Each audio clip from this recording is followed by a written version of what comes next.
Les podcasts de la Belgian Fair Trade Federation. La Fédération belge du commerce équitable vous propose de partir à la découverte de ces acteurs. Ils vont répondre à plusieurs questions dans le cadre du projet Fair Trade Schools and Universities. Bonne écoute! Bonjour Louise Gérard, tu es la fondatrice de la chocolaterie Belle et Chocolat, située à Namur. Belle et Chocolat est membre de la Belgian Fair Trade Federation, la Fédération belge du commerce équitable, depuis début 2023. Merci pour ta présence à cette interview. Tout d'abord, est-ce que tu peux présenter ton organisation et nous expliquer pourquoi tu as fait le choix du commerce équitable? Bonjour et merci à vous pour l'invitation. Avec plaisir. Belle et Chocolat, c'est de la chocolaterie qui est créative et respectueuse.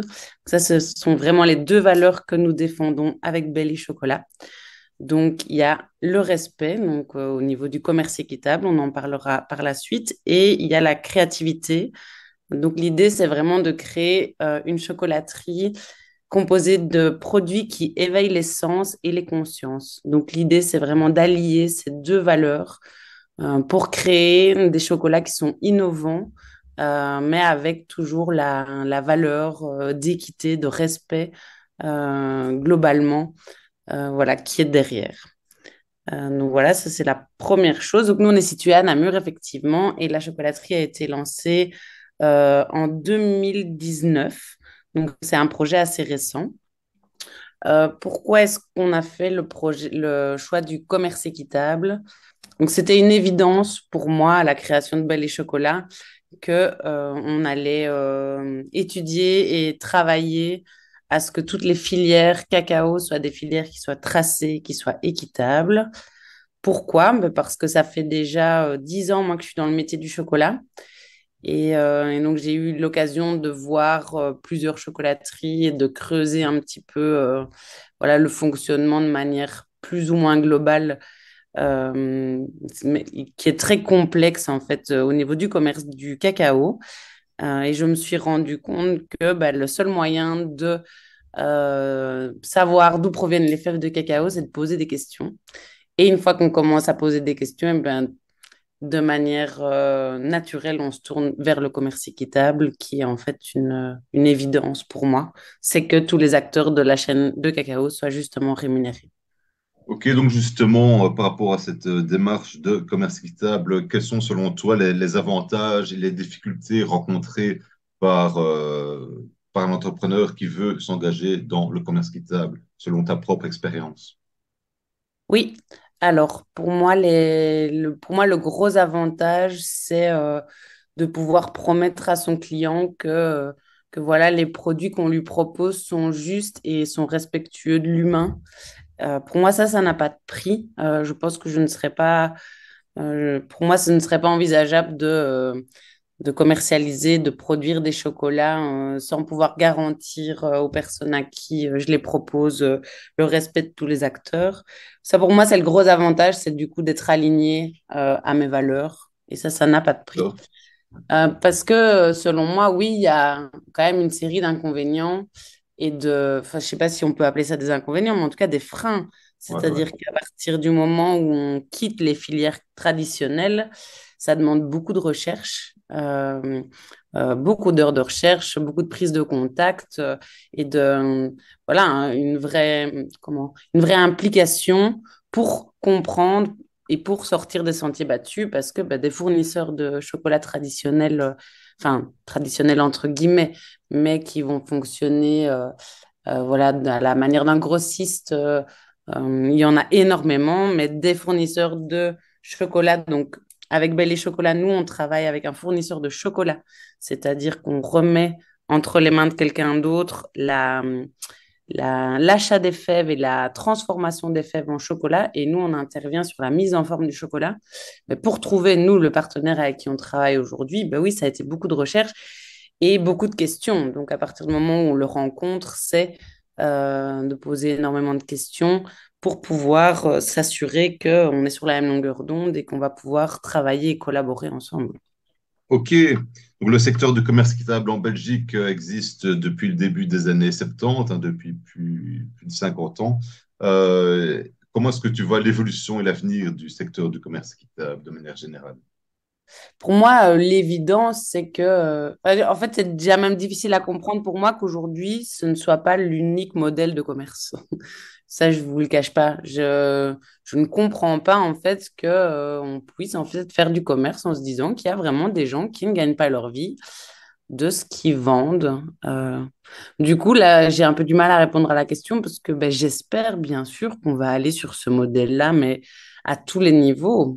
Pour moi, Selon toi, quels c'est sont les leviers à actionner justement pour faire en sorte que justement les producteurs du Nord et du Sud soient payés à leur juste valeur? Moi, je pense que ce qui est vraiment important, c'est de conscientiser le consommateur final. Parce que je crois que le problème, je pense que si on pose la question à 100% des gens, enfin à toute une partie de la population de savoir s'ils veulent consommer de manière équitable, je pense que oui. 95% à 100% des gens vont répondre que oui, bien sûr, ils vont dans cette direction-là. Je pense que le problème, c'est les intermédiaires qu'il y a dans la distribution et qui, du coup, ne renseignent pas forcément correctement le client final. Il faut aussi, je trouve, conscientiser le client final sur le juste prix.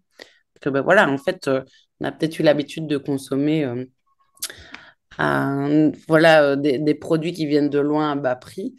En fait, il vaudrait peut-être mieux les consommer un peu moins, mais mettre le budget pour s'assurer qu'on respecte voilà, tous les acteurs. Donc, c'est de la conscientisation, je pense, du client final surtout pour moi. Est-ce que tu penses que le monde du commerce équitable a un rôle à jouer par rapport à la conscientisation, à l'interpellation des représentants politiques? Euh, Sans doute, bah ça, je sais pas. Pour être tout à fait transparente, moi, c'est pas vers là que j'ai envie de mener mon action. Ça me paraît très opaque, très compliqué. Et même moi, voilà, dans mon projet, j'ai du mal à voir concrètement comment est-ce qu'au niveau politique, je peux mener des actions.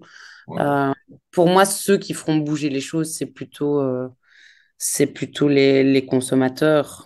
C'est en changeant leur manière de fonctionner. Alors, si bien sûr, il peut y avoir des choses qui sont mises en place au niveau du gouvernement, euh, enfin, ce serait indispensable, mais je ne vois pas comment moi, en tout cas, mon action peut être menée dans ce sens-là. Donc, moi, je m'adresse au client final et c'est à lui que j'explique la démarche et pourquoi est-ce que, selon moi, il faut aller vers un mode de consommation plus respectueux et plus conscient, quoi. Ok, ok.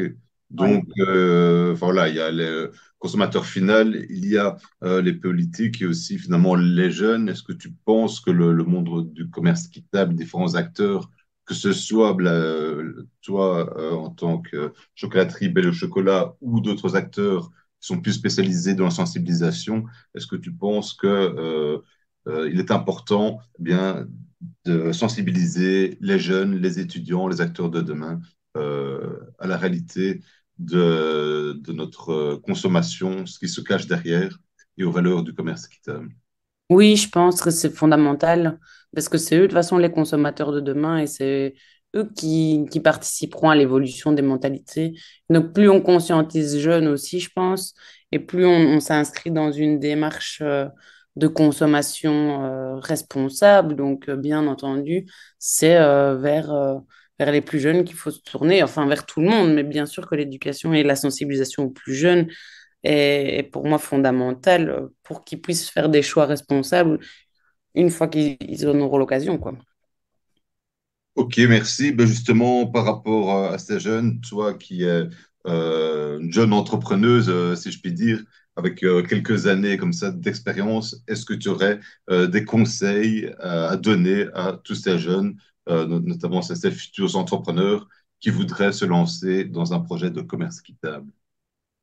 Pour ma part, ce qui a bien fonctionné, c'est que je me suis rendu compte qu'en fait, une fois qu'on sort des sentiers battus, donc ça veut dire qu'on cherche des nouveaux partenaires, on cherche des gens qui travaillent dans des valeurs qui sont semblables aux siennes.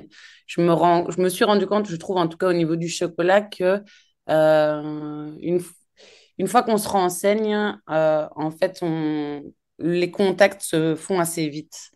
C'est-à-dire que je pense que comme on a des filières traditionnelles, on a aussi les filières qu'on pourrait dire alternatives. J'espère que la filière alternative va devenir la filière traditionnelle. Mais une fois qu'on va vers des filières alternatives, et je pense que ça doit être comme ça, à mon avis, sensiblement dans pas mal de milieux, ça reste des petits milieux. C'est-à-dire qu'en fait, une personne va nous donner un contact, un deuxième contact, et puis en fait, en recroisant les infos, on se rend compte que c'est assez facile finalement de se créer des nouveaux réseaux.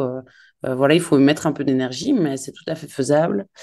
Et le deuxième conseil, qui est quand même aussi un peu un avantage, mais pour aussi motiver les gens qui auront envie d'aller vers cette filière-là, je trouve que c'est très, très gratifiant et